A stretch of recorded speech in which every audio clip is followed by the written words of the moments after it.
Request Amit sir to please cadets to aim through and stand tall.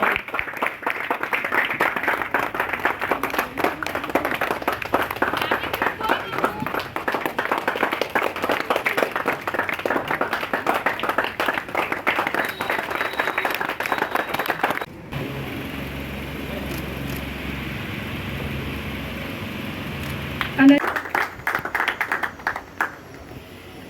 guiding force behind this. Motivation मिले कि हाँ हमको भी भारतीय फौज का हिस्सा बनना है,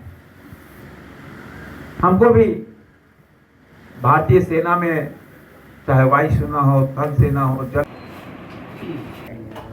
त्रिशूल डिफेंस एकेडमी जहाँ ब्रिगेडियर अमरकांत जी के द्वारा ये संचालित हो रहा है कि बच्चों को डिफेंस सेक्टर में जाने का एक मोटिवेशन मिलता है यहाँ पर। और ये पूरा बच्चे यहाँ पर डिफेंस में जाने के लिए, एनडीए में शामिल होने के लिए इनको ट्रेन किया जाता है। एक अच्छा पहल है। और बताया कि 3-4 बच्चे एनडीए में शामिल होते हैं। तो क्योंकि डिफेंस सेक्टर इंडिया का तो बहुत मजबूत है और डिफेंस सेक्टर में आने वाले जो फ्यूचर है, फ्यूचर ऑफ इंडिया,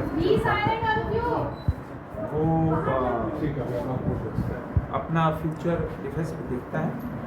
तो डिफेंस में तो आप जब तक पूरी तरह ट्रेंड होके उसके अनुरूप नहीं होंगे तो उसमें आपको प्रॉब्लम आएगी।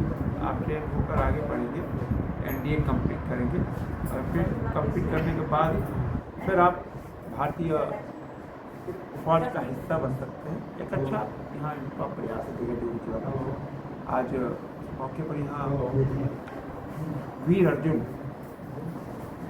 की प्रतिमा का अनावरण हुआ। तो वीर अर्जुन को हम जानते हैं कि वीर तो बहुत थे, बहुत बड़े धनुर्धारक थे और वो टारगेट करते थे।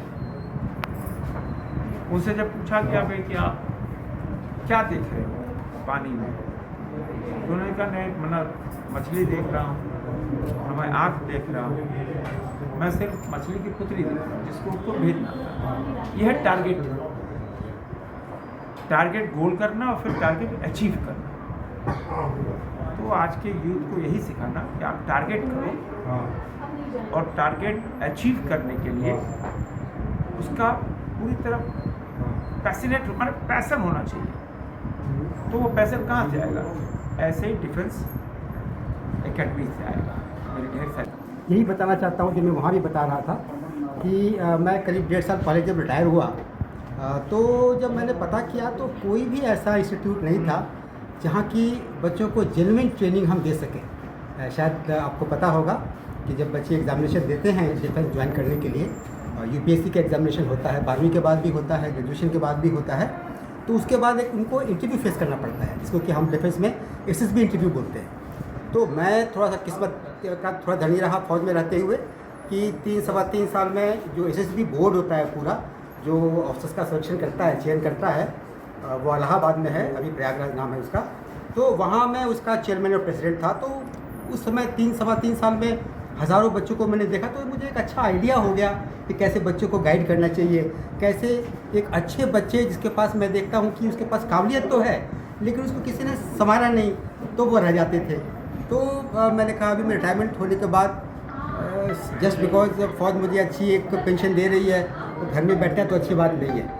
सो मैंने कहा कि let me give back to society. मैं थोड़ा किस्मत ठीक था, मैं तो छोटे में सैनिक स्कूल तिलैया चला गया जो बहुत बढ़िया स्कूल थी, तो आराम से मैं चला गया, डिफेंस में ऑफिसर बन गया। तो यही मेरा एक उद्देश्य है कि यहाँ में जो झारखंड के बच्चे हैं, रांची के बच्चे हैं, इनफैक्ट जब मैं चेक किया तो आसपास जो भी राज्य हैं, बिहार, बंगाल, उड़ीसा, असम तक भी कोई ऐसा इंस्टीट्यूट नहीं है जहाँ की कोई अफसर मेरे जैसा कि जो एसएसबी में एक्चुअली रहा हो वो कोचिंग कर रहा हो।